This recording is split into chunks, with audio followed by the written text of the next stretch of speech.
মা, আলি, মা,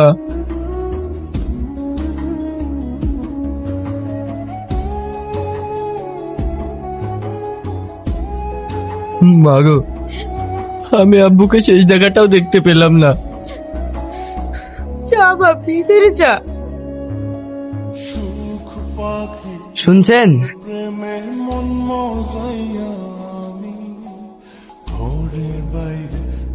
আপনারা কারা? আমরা ব্যাংকের লোক। ব্যাংকের লোক? এই তো শুরু হলো। আজকে ব্যাংকের লোক এসছে, কালকে কোম্পানির লোক আসবে, এইভাবে কত লোক আসবে যাবে। তুই এমন ভাবে কেন কথা বলছিস? আমি তো কিছুই বুঝতে পারছি না। আমি বলছি, আপনার আব্বু আমাদের ব্যাংকে বাড়ি ও ফ্যাক্টরির কাগজপত্র জমা দিয়ে 1 কোটি টাকার লোন নিয়েছে, কিন্তু গত 6 মাস থেকে আপনার আব্বু কোনো রকম কিস্তি জমা করেননি। আর আমরা শুনলাম 1 সপ্তাহ আগে নাকি আপনার আব্বু মারা গেছে, তাই ব্যাংক কর্তৃপক্ষ আপনাদের নোটিশ জারি করেছে। কই দেখি। এই দেখুন, দেখুন আপনাদের যা লোন আছে তা আগামী 3 মাসের মধ্যে পরিশোধ করতে হবে, নাহলে আপনাদের বাড়ি ফ্যাক্টরি ব্যাংকের আন্ডারে চলে যাবে। কথাটা যেন মনে থাকে। সময় মাত্র 3 মাস। আব্বু এতগুলো লোন নিয়েছে আর আমাকে একবার জানায়নি কেন? তুমি জানো না? তোমার পড়াশোনার জন্যই তো আব্বু এত টাকা ঋণ করেছে। শুধু আমার পড়াশোনার জন্য 1 কোটি টাকা লোন নিয়েছে? অসম্ভব। হ্যাঁ ভাই, ঠিকই বলেছে। এখন আর অত কিছু ভেবে লাভ নেই। যা সর্বনাশ হওয়ার হয়ে গেছে, এখন শুধু চুপচাপ দেখতে থাকো কত কি হয়। তুই এসব কেমন কথা বলছিস? আমাদের এত বড় বিপদ আর তুই বলছিস কিছু চিন্তা করবো না?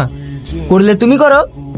আর হ্যাঁ, এর মধ্যে আমাদেরকে বিন্দুমাত্র জড়ানোর চেষ্টা করবে না, নইলে কিন্তু খুব খারাপ হয়ে যাবে। সেলিম, তুই এসব কি বলছিস?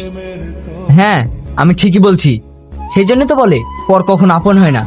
আর ও তোমাদের সৎ ভাই।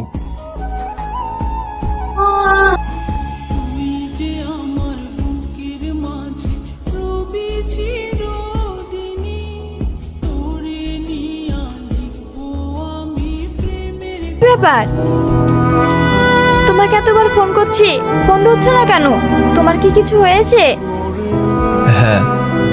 তাই বলে ফোন ধরবে না, কথাও বলবে না? কি হয়েছে শুনি? সবই তো জানো, আমার সব শেষ। আব্বু মারা যাওয়ার পর সব কিছু যেন এলোমেলো হয়ে গেল। যাওয়ার হয়ে গেছে, ওসব ভুলে যাও। আমার কথাটা একবার ভাবো। আমি এখন কি করব বলো তো? আর কতদিন তোমার অপেক্ষা করব? আর অপেক্ষা করতে হবে না। মানে? শোনো, আমি এখন বিয়ে করতে পারছি না। তোমার আব্বু মায়ের দেখা ছেলের সঙ্গে তুমি বিয়ে করে নাও। তুমি পাগল নাকি? এসব কি বলছো? তাহলে আমাদের এতদিনের ভালোবাসা সব মিথ্যা ছিল? না, কোনো কিছুই মিথ্যে ছিল না। তবে আমি যদি ভালোবাসা ত্যাগ করতে পারি, তুমি কেন পারবে না? চেষ্টা করলেই সব সম্ভব। দেখো, এটা ফাজলামের সময় নয়।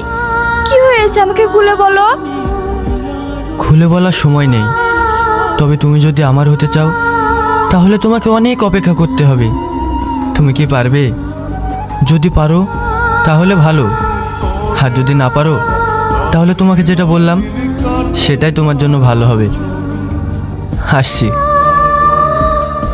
শোনো,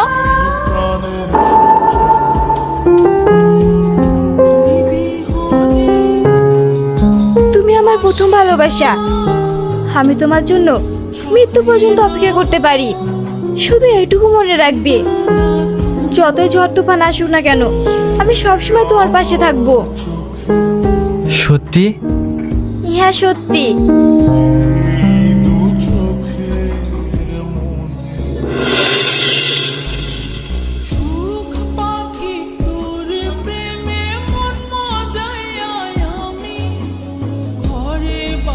স্যার, আপনি এসেছেন?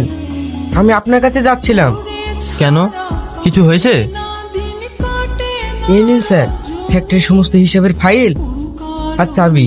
আমি আর দেখাশোনা করতে পারছি না। কেন? এতদিন তো সব আপনিই দেখাশোনা করেছেন। হ্যাঁ স্যার, কিন্তু আমি আর পাচ্ছি না। দেখুন, আপনি এরকম ভাবে বলবেন না। এই বিপদের সময় আপনার মতো একজন বিশ্বস্ত মানুষ যদি পাশে না থাকে, তাহলে আমি এই প্রতিষ্ঠানকে কিভাবে বাঁচাবো? এত খারাপ অবস্থা হওয়ার পরেও এত কনফিডেন্সের সাথে কিভাবে বলছেন? হ্যাঁ, আমার পুরোপুরি বিশ্বাস আমরা আবার আগের অবস্থায় ফিরবো। শুধু আপনি আমাকে একটু সাপোর্ট করুন। আপনার আব্বুকে আমি অনেকবার বারণ করেছিলাম এত লোন নিতে, কিন্তু আমার কথা শুনেনি। সেই জন্য আজ এই অবস্থা। যা হওয়ার তা তো হয়েই গেছে, আবার নতুন করে ভাবতে হবে। আমি বাড়ির বড় ছেলে, সব দায়িত্ব এখন আমার কাঁধে। আমার পুরো বিশ্বাস আমি সফল হবই। ঠিক আছে স্যার, আপনি কোনো চিন্তা করবেন না, আমি আপনার পাশে আছি। Thank you so much. চলুন স্যার। হুম।